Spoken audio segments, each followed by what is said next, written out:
नमस्कार साथियों, अगर आप जननायक चंद्रशेखर विश्वविद्यालय में पढ़ाई कर रहे हैं या उससे संबंधित जो भी महाविद्यालय हैं, जैसे Shri Murli Manohar town degree college, Kunwar Singh degree college, Satish Chandra college या गौरी भैया स्नाकोत्तर महाविद्यालय, गांधी महाविद्यालय, गोपाल जी महाविद्यालय या बांस जी स्नाकोत्तर महाविद्यालय या जो भी संबंधित महाविद्यालय में अगर आप पढ़ाई कर रहे हैं, आपने मेजर सब्जेक्ट में पॉलिटिकल साइंस यानी राजनीति शास्त्र लिए हैं और आप बीए फर्स्ट सेमेस्टर के स्टूडेंट हैं, किन्हीं कारणवश आप महाविद्यालय यूनिवर्सिटी नहीं पहुंच पाते हैं, आपका संपूर्ण सिलेबस कवर नहीं हो पाता है, तो मात्र जनपद का इकलौता ऐसा चैनल है डीएस फॉर जीएस, जो कि आप इसका 59 रुपया का मेंबरशिप लेकर संपूर्ण घर बैठे तैयारी कर सकते हैं।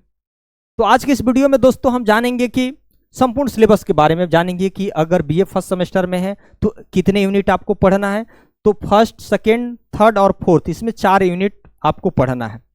उसके बाद जो भी राजनीति शास्त्र वाले विद्यार्थी होंगे उनके लिए महत्वपूर्ण है। और उसके बाद इसमें परीक्षा का पैटर्न क्या होगा, इसमें कितने नंबर के आपके प्रश्न पूछे जाएंगे। तो पहले आपका 75 नंबर का थ्योरी होगा, उसके बाद 25 नंबर का आपका क्या होगा, मिड टर्म होगा, यानी जब आपका सेंटर जाएगा जिस कॉलेज में तो वहां पे जो परीक्षाएं होंगी वो 75 नंबर का होगा। और जिस कॉलेज या जिस यूनिवर्सिटी से अगर आप हैं तो वहां से कितने नंबर आपको मिलेगा, 25 नंबर का पेपर होता है मिड टर्म। कुछ प्रश्न आपको दे दिए जाते हैं, उन प्रश्न को कॉलेज में ही क्या होता है, करना होता है। तो कॉलेज अपने स्तर पर इसमें 20, 21 या 19 नंबर कुछ भी दे देता है, मतलब जितना उनको देना होगा, जैसे आप वहां पर प्रश्न का हल किए होंगे वैसे मिल जाता है आपको। तो यहाँ तो 19-20 आपको मिल जाता है और 75 में भी आप 50 अगर ला लेते हैं तो 50 और 20 यानी 70 नंबर के आसपास आपको मिल जाता है। थोड़ा बहुत अगर पढ़ना जानते हैं और थोड़ी बहुत तैयारी कर रहे हैं तो ये इतना नंबर आपको मिल जाता है।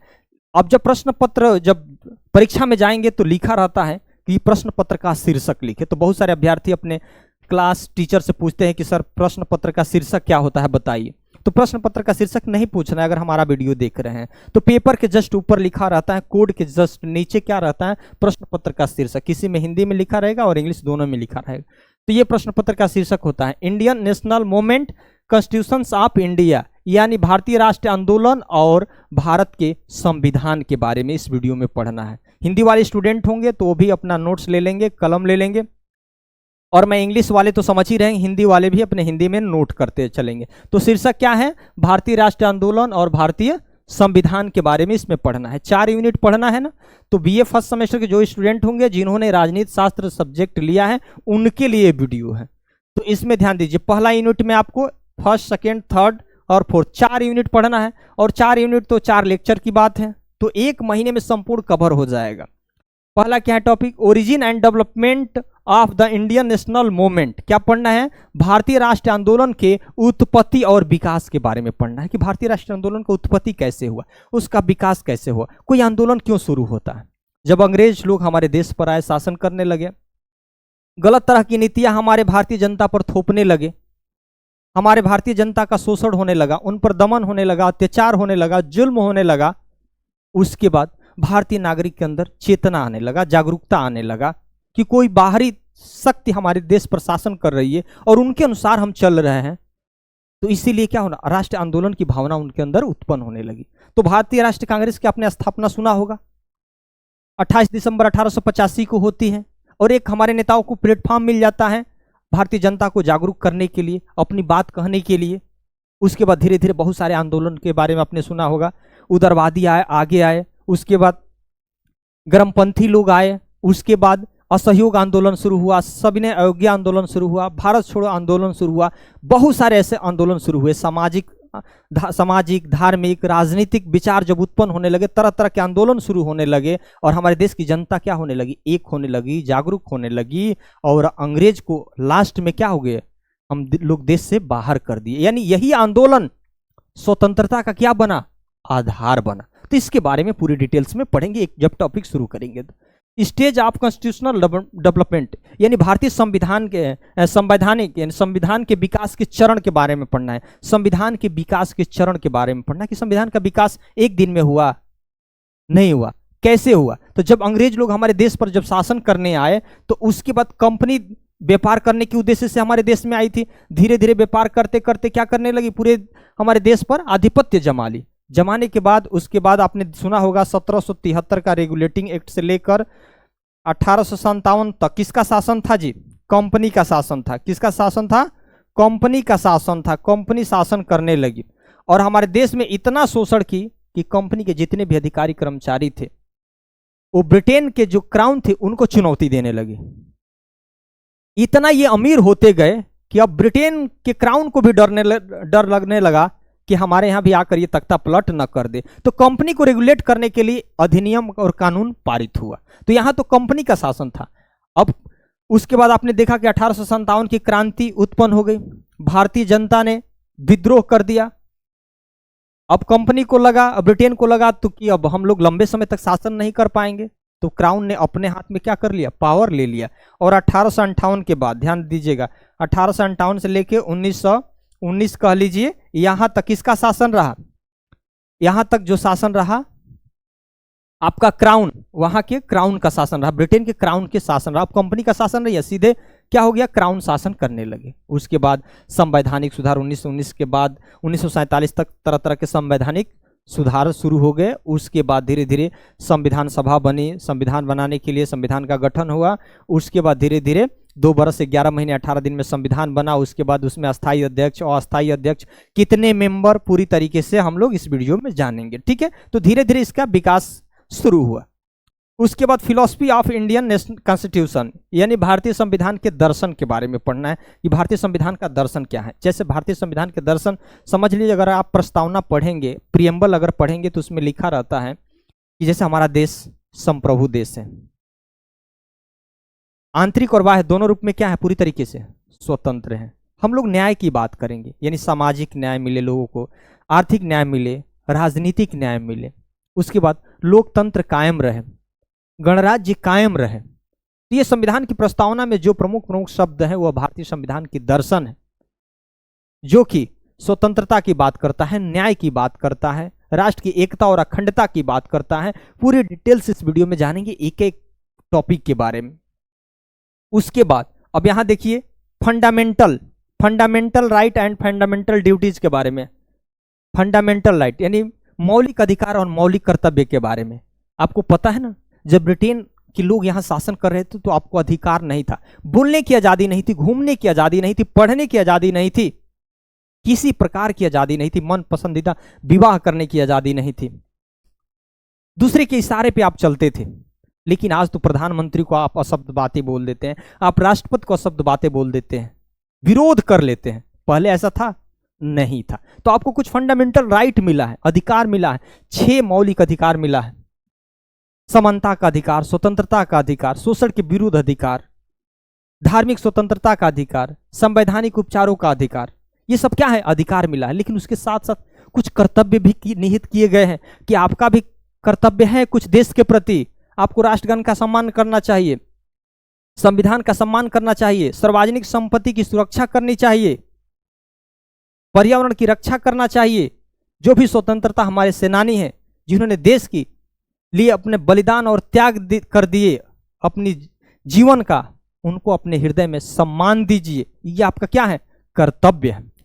तो ये फंडामेंटल राइट और फंडामेंटल ड्यूटीज के बारे में पढ़ेंगे, यानी मौलिक अधिकार और मौलिक कर्तव्य के बारे में पढ़ेंगे। उसके बाद directive principle of the state policy, यानी राज्य के नीति निर्देशक तत्व के बारे में पढ़ेंगे। जैसे राज्य के नीति निर्देशक तत्व के बारे में आपने सुना होगा कि यह क्या है जी? अवाद्य योग्य है। जैसे मान के चलिए कि अगर इसमें आपको स्कॉलरशिप आता है हर बच्चों को, आपका स्कॉलरशिप किसी कारणवश नहीं आया तो आप न्यायालय नहीं जा सकते हैं। आपको पीएम किसान सम्मान निधि योजना के तहत आपको धनराशि मिली, अगर किसी कारणवश नहीं आई तो आप न्यायालय नहीं जा सकते हैं। ये न्याय योग्य है, इसमें न्यायालय जा सकते हैं, लेकिन इसमें न्यायालय नहीं जा सकते हैं।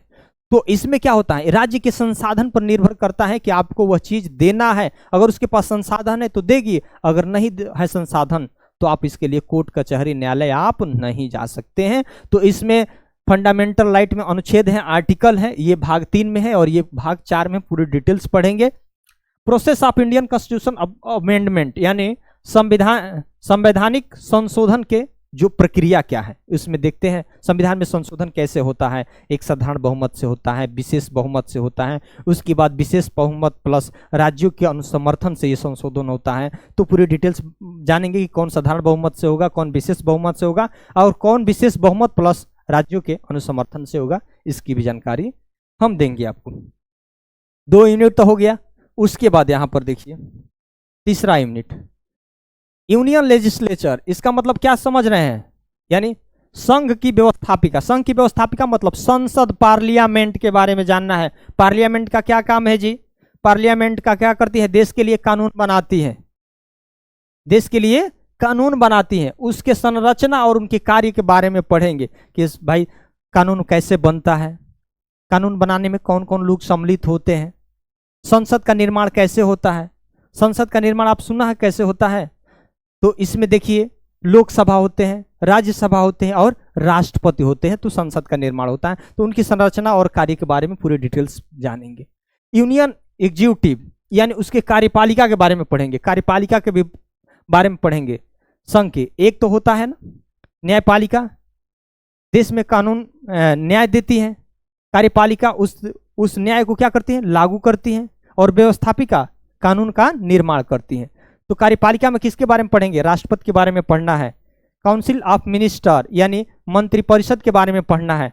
और प्राइम मिनिस्टर यानी प्रधानमंत्री के बारे में भी आपको पढ़ना है। स्टेट लेजिस्लेचर यानी ये क्या है, राज्य की व्यवस्थापिका। राज्य की व्यवस्थापिका यानी जैसे सेंटर में होती है ना वैसे राज्य में भी होती है, ठीक है। तो इसके राज्य की व्यवस्थापिका और कार्यपालिका के बारे में पढ़ना है। क्या पढ़ना है, उसके कार्य और संरचना के बारे में भी पढ़ना है। गवर्नर यानी राज्यपाल के बारे में पढ़ना है। इसमें चीफ मिनिस्टर यानी मुख्यमंत्री के बारे में पढ़ना है। उसके बाद जो लास्ट बचा है चौथा unit judiciary, silent feature of Indian judicial system यानी भारतीय इंडियन जुडिशियल सिस्टम यानी भारतीय न्याय प्रणाली की प्रमुख विशेषताएं। भारतीय न्याय प्रणाली की प्रमुख व्यवस्थाएं के बारे में पढ़ना है। यानी भारतीय न्याय प्रणाली की प्रमुख विशेषताओं के बारे में पढ़ना है कि हमारी न्यायिक प्रणाली की क्या प्रमुख विशेषताएं हैं। जैसे हमने कहते हैं ना कि हमारे देश की न्यायपालिका पूरी तरीके से स्वतंत्र है, एकीकृत है। इसमें कैसे जजों की नियुक्ति होती है, इसमें सर्वोच्च कोर्ट कौन होता है, उसके बाद का कोर्ट कौन होता है, जैसे supreme court, high court, district court, उसके बाद नीचे लेवल पे भी कोर्ट होता है। तो इसके बारे में पढ़ना है। अपॉइंटमेंट इन हायर जुडिशरी यानी उच्च न्यायपालिका में कैसे जजों की नियुक्ति होती है, इसके बारे में पढ़ना है। उसके बाद power and jurisdiction of supreme court and high court यानी हाई कोर्ट यानी उच्च न्यायपालिका और उच्चतम न्यायपालिका के शक्ति और अधिकार क्षेत्र के बारे में पढ़ना है कि दोनों का अलग अलग शक्ति है ना। तो सुप्रीम कोर्ट और हाई कोर्ट के शक्ति और उसके अधिकार क्षेत्र के बारे में पढ़ना है। उसके बाद judicial activism and judicial reform यानी न्यायिक सक्रियता और न्यायिक सुधार के बारे में पढ़ना है। इसका मतलब न्यायिक सक्रियता और न्यायिक सुधार के बारे में पढ़ना है। यानी न्यायिक सक्रियता मतलब न्यायपालिका कभी कभी देखते हैं अपने पारंपरिक दायरे से भी आगे निकलकर कुछ ऐसे फैसले देती हैं जिससे देश के जनमानस के लिए सही भी है। जैसे पर्यावरण को ध्यान में रखकर कोई ऐसा फैसला दे दे जो कि उसके लिए कोई कानून नहीं बनाया गया है, बनाया तो गया है लेकिन अभी वो बना नहीं है, कुछ ऐसा विशेष निर्णय दे दे जो उस कानून में निहित नहीं है जो बनाया गया है। अगर उसमें फैसला देती है और सरकार उसको संज्ञान में ले लेती है, वह जनहित के लिए अगर सही है, तो कभी कभी सुप्रीम कोर्ट एक कदम आगे निकलकर भी फैसला देती है। ठीक है। जुडिशियल रिफॉर्म यानी न्यायिक सुधार की बात करता है। यानी इसमें जुडिशियल रिफॉर्म अपने अंदर सुधार की बात करती है। जैसे कुछ ऐसा जघन्य अपराध हो गया देश में और लग रहा है कि नहीं बहुत त्वरित उसको न्याय देना चाहिए, तो उसके लिए फास्ट ट्रैक कोर्ट की स्थापना होती है जल्दी निर्णय देने के लिए। उसके बाद ई कोर्ट की स्थापना होती है।